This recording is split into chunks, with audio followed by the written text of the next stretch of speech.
Thank you for coming back. We're going to be attempting lime.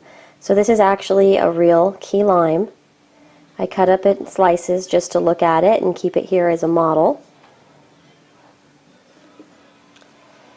And then for the inside lime part, I am using Wasabi, which is a bright yellow green with translucent. I wouldn't go with more than a third of the Wasabi color. For the lime color, I am using about 2/3 translucent, and then I have about an equal mix of a green from Sculpey. This one is called Leaf Green, and then the Premo is called Jungle. So it's mostly translucent again, and then I use the Leaf Green and the Jungle. And then white is white and translucent. So here is my mix of my green, and in order to get it into a cylinder, I twist and pinch to get it into a better shape. I will press it on the table, and then I roll on the side, press down again. Now I wanted to make this one bigger and easier for demonstration, so I made a large one. You could see how big it is on my hand. So this is what we're going to use. And I'm going to start marking.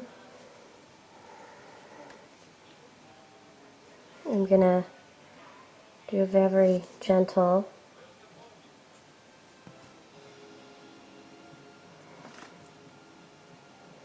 Okay, so there we go. I'm going to put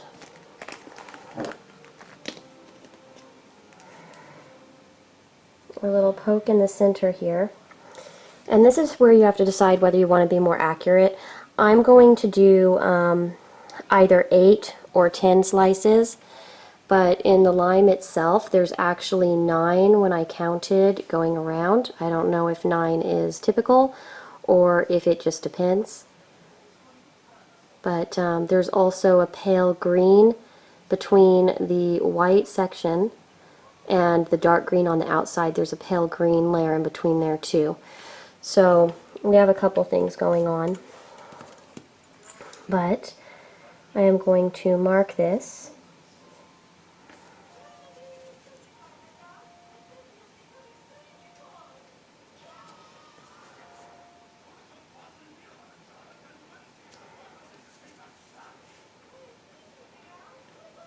So I'm going to eyeball it, and it looks pretty even to me. So now that it looks pretty even, I'm going to go straight down. So I have it in half. And I'm going to follow the lines that I placed in there.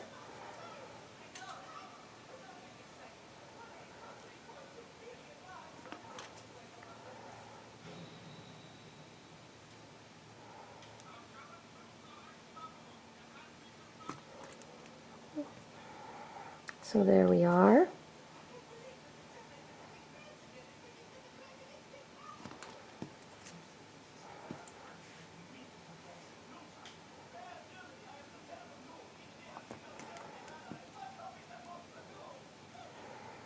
Now something that I've also noticed about our tiny slice of lime here is that the white lines are very barely discernible. So I'm not going to cover each and every one of them. I'm going to get some white over here for us.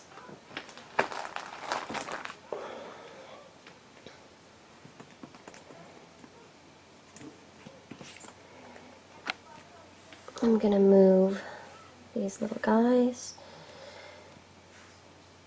outside of our little working area.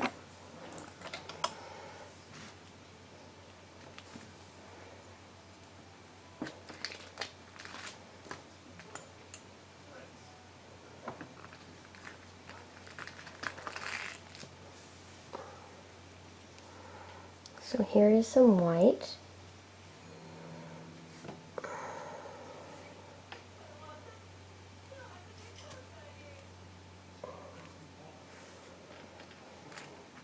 I place a little wedge on its side. I'm just going to remove the edges here.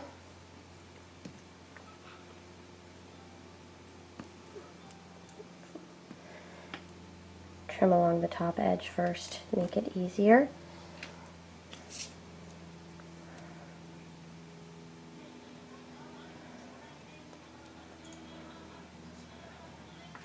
So there's one.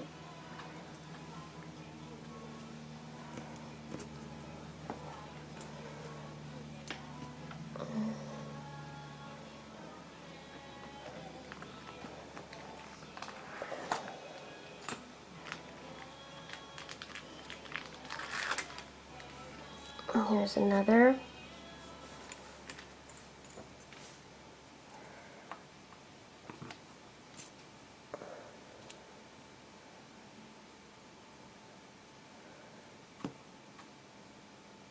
Also, I should mention this so you can see it right here.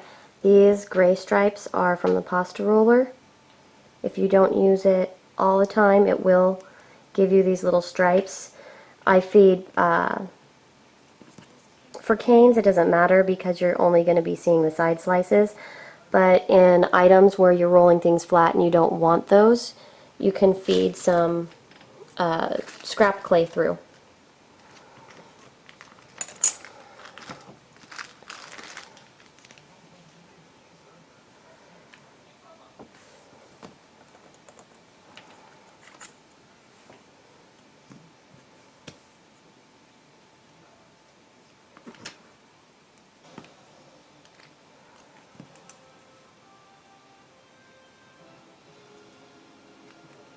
Okay, so there's another one. Move this for a second.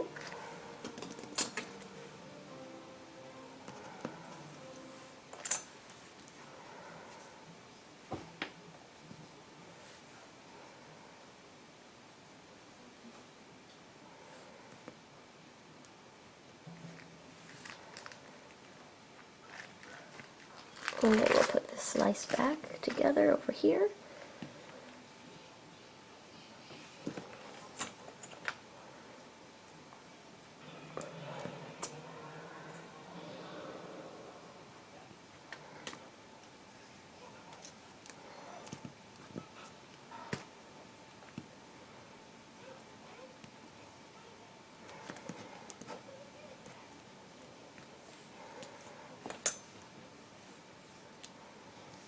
So here we go.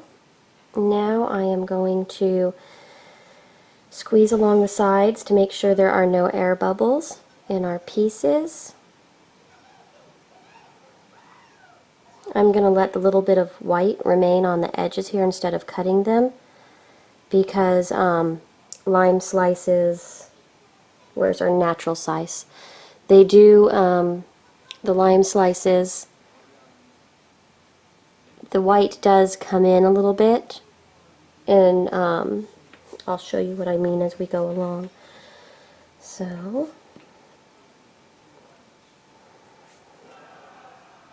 I'm just going to make sure that we have the air out.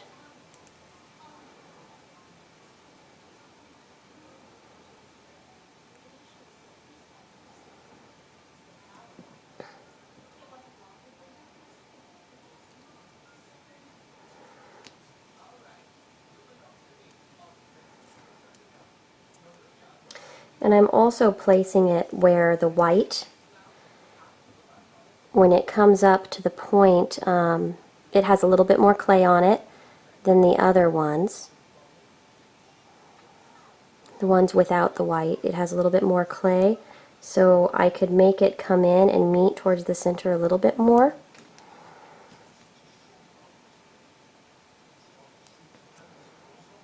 This one's a little bit shorter. I'll put it on that side.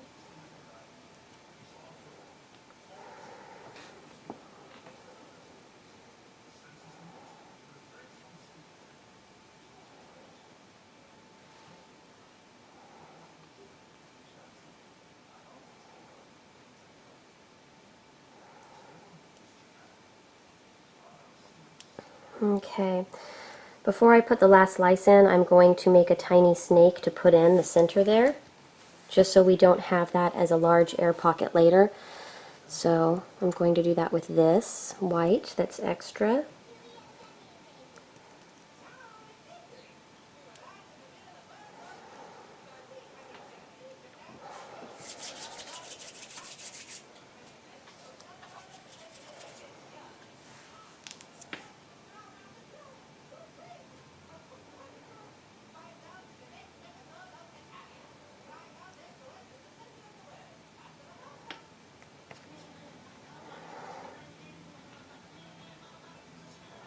I'm trying to squish it in.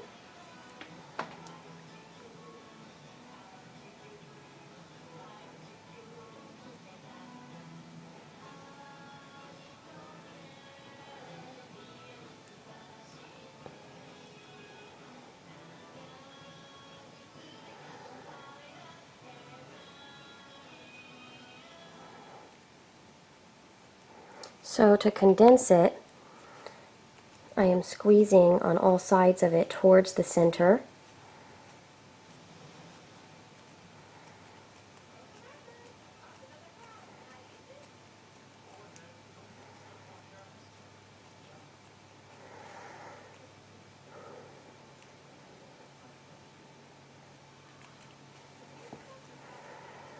I do this for a little bit just to make sure that we don't get any of those air bubbles inside.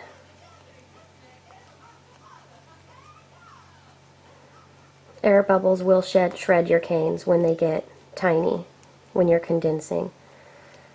Reducing is the actual word they use.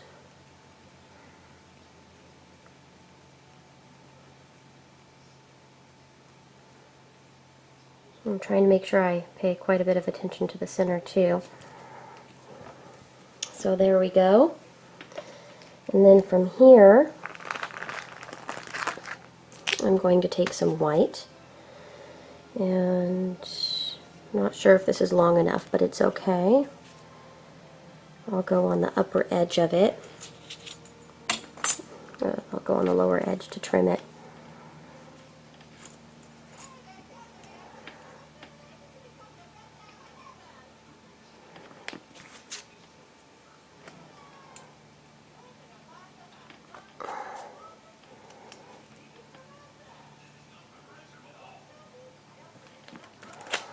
So we'll see how far this goes. If I have to add another one, I will. It's not a big deal, as long as you have it all the way covering.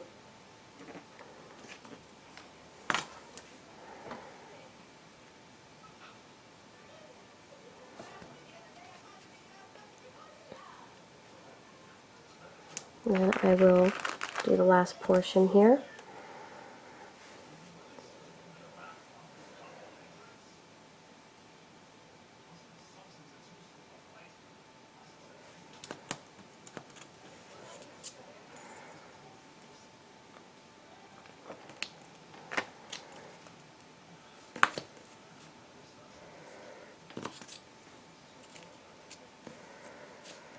So I know that this one is going to be very long. You can go ahead and feel free to skip ahead to portions. Skip ahead in the... As I'm focusing on my hands, I'm not finding the right words, but I'm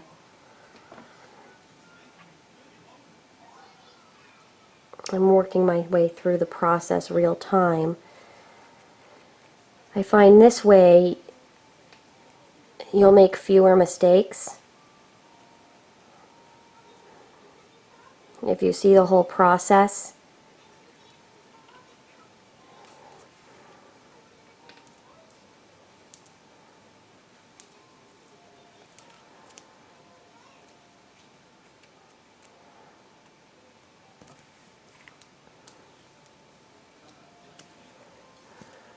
Okay, so now I am actually going to roll it on some yellow.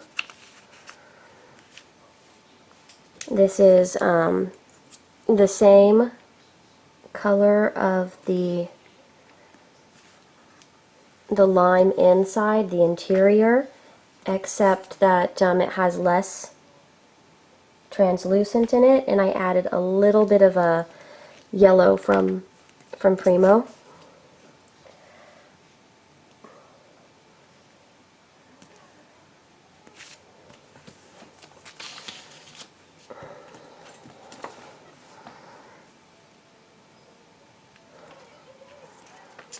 So there we go.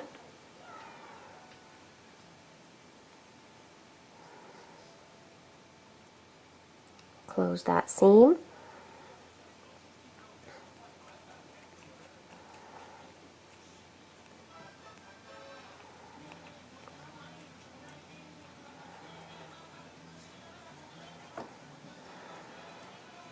And then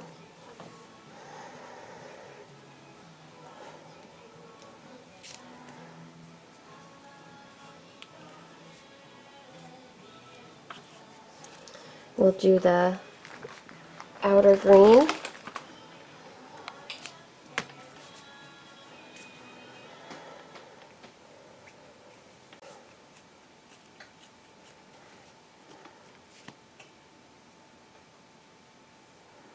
And then I will go across the top here.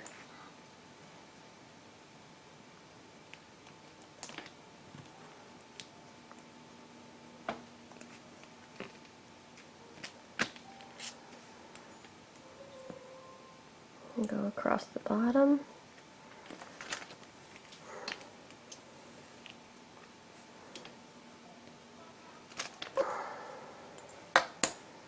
Roll slowly, trying to prevent air bubbles. And there we go.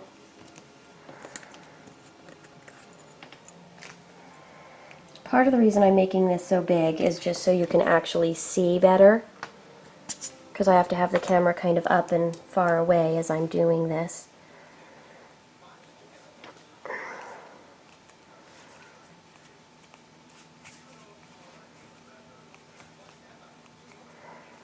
As you can see, sometimes the ends, you lose some there. I control that much easier on smaller canes, but I really wanted to do this for you larger. And what I'm doing here is condensing it around where it was creeping in to stop it from doing that anymore. And then I'm going to start rolling it, but this will stop it from condensing any more there. Oh, it's like I'm making a candy. There we go.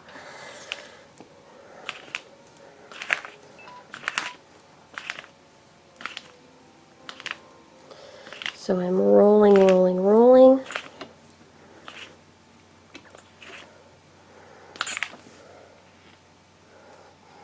And then from here I'm going to chop off the ends so we can see what it looks like inside.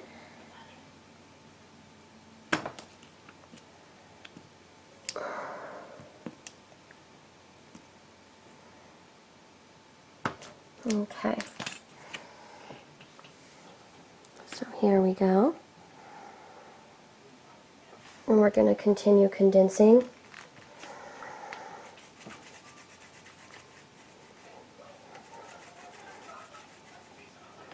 And then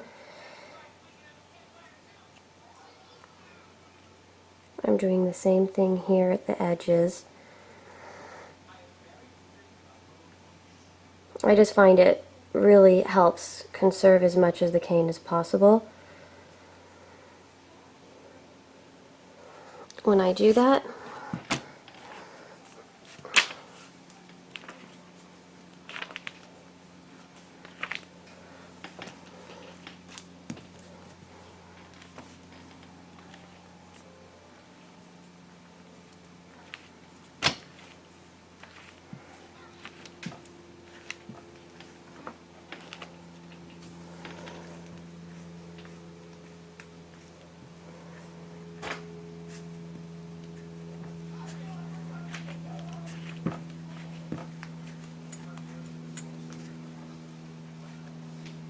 So, usually before I chop and take my cane slices, I like to let it rest for a little while to stiffen up a bit. But I'll show you here how I would texture it if you're wanting a more realistic looking slice. And then I'll actually let mine rest a while. I'll cook it and bake it, and then I'll use it as the cover photo so you can see. I'm actually going to reduce these down by continuing to roll it until they're small enough to fit on my fingernails. So in the cover photo, I'll actually show both. But if you let it rest a while,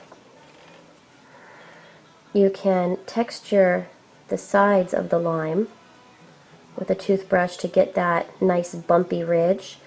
The reason I'm showing you this larger, this size, is so you can see it a little bit easier. And also, because there's no reason why you can't make this into a half lime slice, and there's no reason why you can't make a necklace that's a slice of lime. So for the center, I would use a needle tool to texture the white just a little bit to give it that pithy kind of feel, and I would also do that along the white edges and the yellow and green edges in here. For the actual portions, the triangular portions, I'd push it back and forth a little bit, so more streaky, just because they have those linear sort of stripes.